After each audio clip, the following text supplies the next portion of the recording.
Au nom du Père, du Fils et du Saint-Esprit. Amen. La paix de Jésus soit dans votre maison. J'espère que vous allez bien, que vous êtes dans la paix et la joie de Jésus. Alléluia. Nous lisons une parabole, une séquence d'évangiles parmi les plus connus. Merci Jésus. Alléluia. Que ta parole, ô Jésus, ouvre mon esprit, que mon esprit accueille ta parole, que ma bouche proclame ta parole et que mon cœur l'accueille. Ô Jésus, sois béni. Jésus chasse Saint Jean, chapitre 2, versets 13 à 25. Jésus chasse les vendeurs du temple. La Pâque des Juifs était proche, et Jésus monta à Jérusalem. Il rencontra dans le temple les vendeurs de bœufs, de brebis et de colombes, et aussi les changeurs de monnaie assis à leur comptoir. Alors il se fit un fouet avec des cordes, et il commença à les jeter toutes hors du temple, avec leurs bœufs et leurs brebis. Il renversa les tables des changeurs et fit rouler leur argent par terre. Puis il dit aux vendeurs de colombes: enlevez cela d'ici et ne faites pas de la maison de mon Père une maison de commerce. Les disciples se rappelèrent les paroles de l'Écriture. Un amour jaloux pour ta maison me dévore. Les Juifs répliquèrent: de quel droit fais-tu cela? Quel signe nous montres-tu? Alors Jésus répondit: détruisez ce sanctuaire et en 3 jours je le relèverai.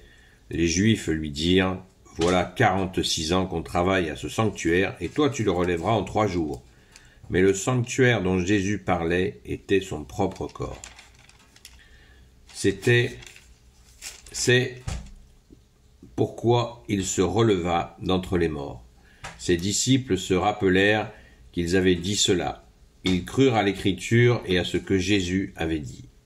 Beaucoup de personnes crurent au nom de Jésus quand il était à Jérusalem, pour cette fête de la Pâque, parce qu'on le voyait faire des miracles. Mais Jésus ne leur faisait pas confiance, car il les connaissait tous. Il n'avait pas besoin qu'on lui recommande qui que ce soit, car il savait ce qu'il y a dans l'homme. Merci Jésus. Alléluia.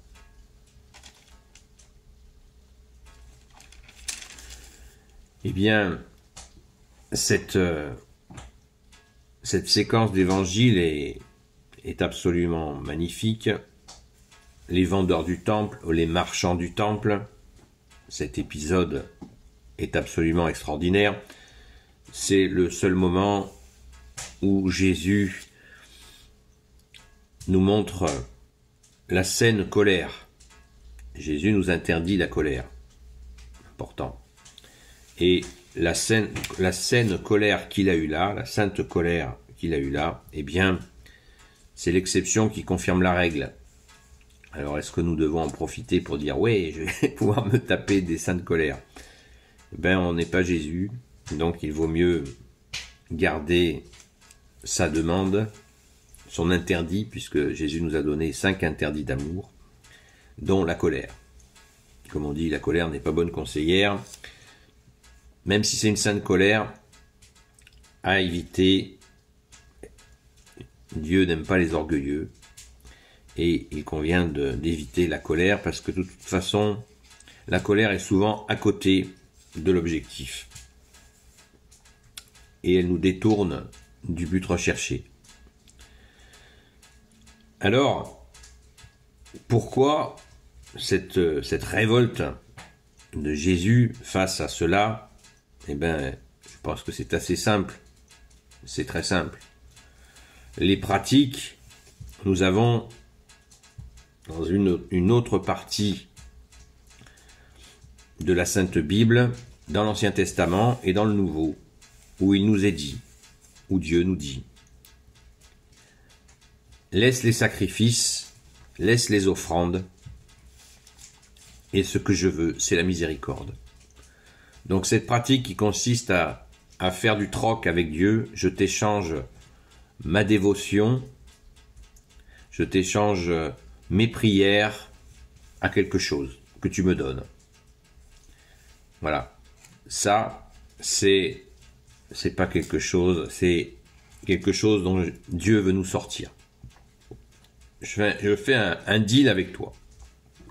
Pardon pour l'anglicisme. Je fais un petit marché avec Dieu. Ça marche pas. C'est pas ce qu'il souhaite. Ce que souhaite Dieu, c'est vraiment la miséricorde. Qu'est-ce que ça veut dire? Je prends l'exemple souvent du jeûne. Aujourd'hui, oh mon Dieu, je te donne mon repas. Ah ouais, tu donnes ton repas, bien. Et là, tu vas croiser dans la rue, tu l'as pas voulu, mais tu vas croiser quelqu'un dans la rue qui te dit j'ai faim. Donc, qu'est-ce que tu fais? Tu te dis, je jeûne. Donc déjà, mon Dieu, je jeûne. Alors ce gars, il me demande, il a faim, mais moi je jeûne. Voilà. Donc je t'ai donné un sacrifice, mon Dieu. Eh bien, ce qui plairait à Dieu dans cette situation, c'est laisse tomber ton jeûne et donne à manger à cette personne. Et puis toi, profites-en pour manger aussi. Pourquoi pas avec lui? Ce sera peut-être un moment pour parler de Jésus. Ou peut-être pas. Mais la priorité, c'est la miséricorde. Parlons de la colère. Nous croisons une personne avec qui nous sommes en tension. Et pareil, là vous avez décidé de jeûner.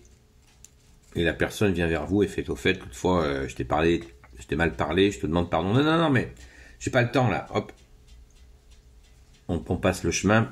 Je jeûne. Ou tout simplement, même si vous jeûnez pas, quelqu'un vient vers vous pour vous demander pardon, qu'il a mal agi. Si vous l'empêchez de se contrir, de s'excuser, pas de miséricorde. Ah, mais moi je suis en règle avec Dieu, j'ai fait mes prières ce matin, lui, il m'a fait du mal, je me détourne de lui. Oui, mais il est en train de te demander pardon. Ah, non. Pas de miséricorde, vous voyez. Les exemples sont innombrables et je pense que nous en connaissons beaucoup. Donc, voilà ce que ne veut pas Jésus et ce que Jésus veut stopper. C'est cette relation avec Dieu où on fait du commerce. Voilà. On fait un échange de bons procédés. Ça, c'est absolument... C'est quelque chose que ne peut pas supporter Dieu parce qu'il nous a créés par amour. Il nous aime. Donc, il veut pas. C'est insupportable pour Dieu, cette attitude.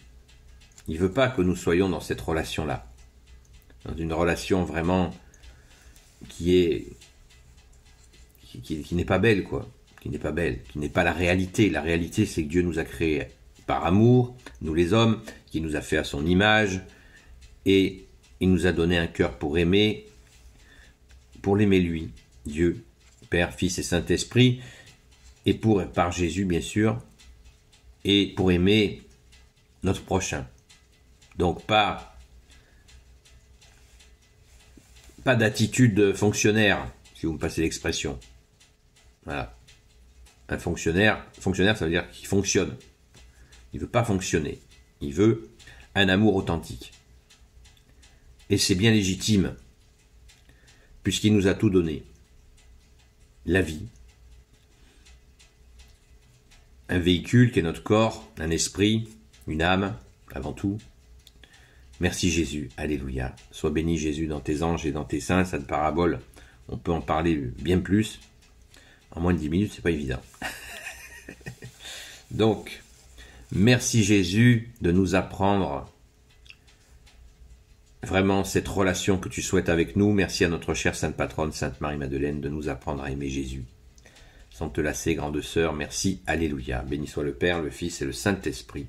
Ô Jésus, toi qui peux tout et qui portes tout, je te confie toutes celles et ceux qui regarderont cette vidéo, ainsi que leurs proches, selon ta sainte volonté, ô Jésus.